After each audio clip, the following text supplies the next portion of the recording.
Som formand står du med det øverste ansvar for din bestyrelsesgøren og repræsenterer dine studerende udadtil højt op i systemet. Det er dit ansvar at påtage dig nye og spændende opgaver, der kan gøre FN til en bedre studenterforening og flere gladere studerende. Som DSR-formand sidder man med så i forretningsudvalget. Man er formand for forretningsudvalget, som består af en fra hver faglig forening. Så er man formand for hovedbestyrelsen, som består af ca. 14 medlemmer. Og vi skal varetage alt og have videre alt, hvad der sker på live med hensyn til de studerende. Vi skal også sørge for, at DSR har en fornuftig økonomi, og ikke mindst så skal vi jo være de studerendes stemme udadtil. Hvis du kan lide at have med mange mennesker at gøre og have kontakt til folk rundt på skolen, så er interessegruppekontakten i FN's bestyrelse et virkelig hit. Og hvis du kan ignorere en masse spam på din mail, så bliver du skidegod til den. Det fede ved at være næstformand i FN, det er, at man får lov til at bestemme præcis, hvad man har lyst til at lave, og hvad man har lyst til at gå i dybden med.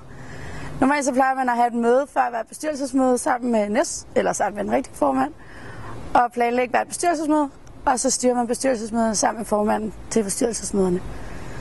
Have you ever dreamed of having a credit card with 700,000 kroner for trips to Mexico, the Bahamas or Curacao?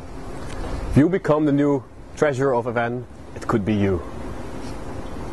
Du skal gå efter at blive FNIS-formand, hvis du brænder for at sætte gang i det sociale liv i FN. Sørg for, at der er en god stemning i FN hele tiden, og stå for at arrangere festerne. Festerne er meget vigtige for FN, da det der bringer medlemmerne tæt sammen, og derfor er der brug for en masse engagement.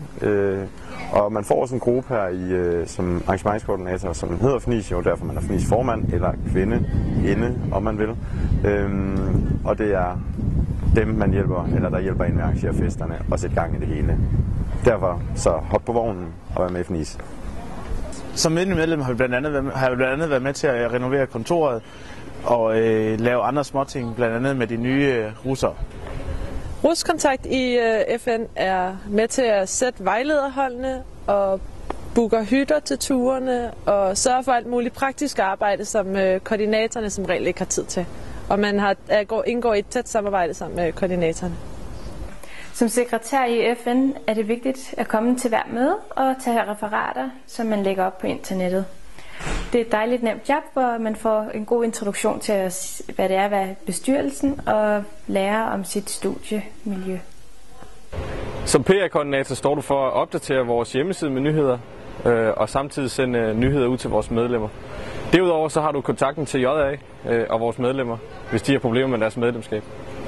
Som webmaster i FN står du for at vedligeholde Naturstud, som er FN's hjemmeside, og udvikle på den her hjemmeside, og så ellers også stå for at lave alt muligt kreativt materiale og informationsmateriale omkring FN.